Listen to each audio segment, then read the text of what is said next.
রোজকার মাছ মাংস খেতে যদি একঘেয়েমি লাগে তাহলে কটা পটল দিয়ে ঝটপট একটা ভর্তার রেসিপি তৈরি করে ফেলুন ঠিক এই পদ্ধতিতে। দেখবেন মুখে তো রুচি আসবে আর খেতেও লাগবে অসাধারণ টেস্ট।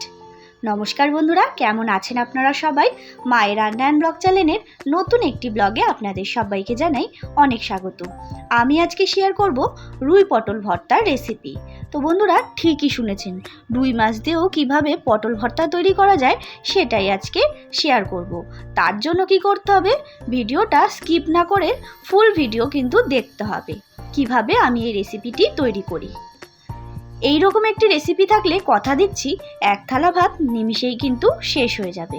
তো চলুন আর বেশি দেরি না করে ভিডিওটি শুরু করি। তার আগে আমার চ্যানেল এখনও যারা সাবস্ক্রাইব করেননি তারা অবশ্যই সাবস্ক্রাইব করে আমার পাশে থাকবেন এবং বেল আইকনটা ক্লিক করে রাখবেন। প্রথমেই আমি এখানে নিয়েছি কটা পটল, আর নিয়েছি 1 কোয়া রসুন, এরপর নিয়েছি 2টো রুই মাছের পেটি। এখানে কিন্তু মাছের পেটিই নিতে হবে। তো দেখুন বন্ধুরা, আমি কিন্তু পটলের সামনে এবং পেছনে এরমভাবে কেটে নিচ্ছি। ঠিক এই পদ্ধতিতেই কিন্তু পটলটাকে কেটে নিতে হবে। সমস্ত পটল আমি এরমভাবেই কেটে নিচ্ছি। তারপরে সরাসরি কিন্তু গ্যাসে একটা জালি বসিয়ে তার মধ্যে আমি পটলগুলোকে দিয়ে দিচ্ছি। মানে পটলগুলো কিন্তু একটুখানি আমি পুড়িয়ে নেব। আর দিয়ে দিচ্ছি রসুনটাও কিন্তু ঠিক পটলের সাথেই খুব ভালো করে পুড়িয়ে নিতে হবে। এদিকে গ্যাসে একটা বাটি বসিয়ে তার মধ্যে দিয়ে দিচ্ছি জলটা একটু গরম হয়ে গেলেই দিয়ে দিতে হবে রুই মাছের পেটিগুলো। এবার সেদ্ধ করে নেব। তো দেখুন বন্ধুরা, এদিকে কিন্তু পটলটাও বেশ ভালো মতো পুড়ে এসছে, দেখতেই পাচ্ছেন। পুড়িয়ে নিয়েছি পটলটাকে, এবার নামিয়ে ফেলবো। আর এদিকে কিন্তু রুই মাছটাও আমার একেবারে সেদ্ধ হয়ে গেছে। এবার মাছটাকেও আমি ঠান্ডা করে নেব। তো দেখতেই পাচ্ছেন পটলগুলো কিন্তু খুব ভালো করে পোড়ানো হয়ে গেছে, আর রসুনটাও খুব ভালো করে পোড়ানো হয়ে গেছে। এইবার একটা ছুরির সাহায্যে আমি পটলের গায়ের যে কালো দাগগুলো আছে সেগুলো একটুখানি চেঁচে নিচ্ছি। ঠিক এই রকমভাবেই কিন্তু আমি সমস্ত পটলের গায়ের কালো দাগগুলো, মানে পোড়া যে জায়গাগুলো, সেগুলো কিন্তু আমি চেঁচে নিচ্ছি। আর এরকম পুড়িয়ে নিলে কিন্তু পটলটা অর্ধেক সেদ্ধ হয়ে যায়। আর এদিকে সেদ্ধ করা মাছটাও কিন্তু আমি বেছে নিচ্ছি। দেখতেই পাচ্ছেন আমি কিন্তু মাছের কাঁটাটা আলাদা করে নিচ্ছি। তো দেখুন মাছ বাছা কিন্তু কমপ্লিট। মাছের কাঁটাগুলো আমি একেবারে আলাদা করে নিয়েছি। এরপরে নিয়ে নিচ্ছি একটা মিক্সিং জারের মধ্যে এবার দিয়ে দেব পটল, মানে পোড়ানো পটল, পোড়ানো রসুন, কাঁচা লঙ্কা, শুকনো লঙ্কা। এবার আমি কিন্তু পেস্ট করে নেব। তো দেখুন বন্ধুরা, আমি কিন্তু হালকা করে আগে পটলটাকে পেস্ট করে নিয়েছি।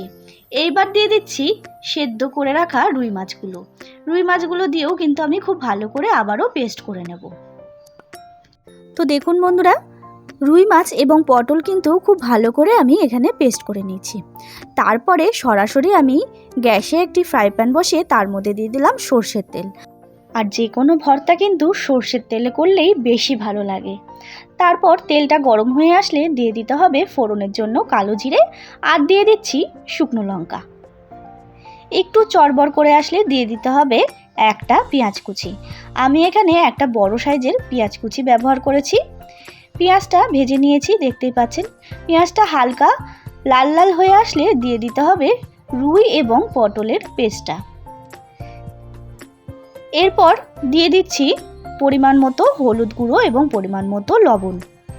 তারপরে আর কি ভালো করে কিন্তু এবার নাড়িয়ে চাড়িয়ে কিন্তু পটল এবং রুই মাছের থেকে যতটা পরিমাণ জল বেরিয়েছে সেটা কিন্তু খুব ভালো করে শুকিয়ে নিতে হবে, ঠিক এইরকমভাবে নাড়িয়ে চাড়িয়ে।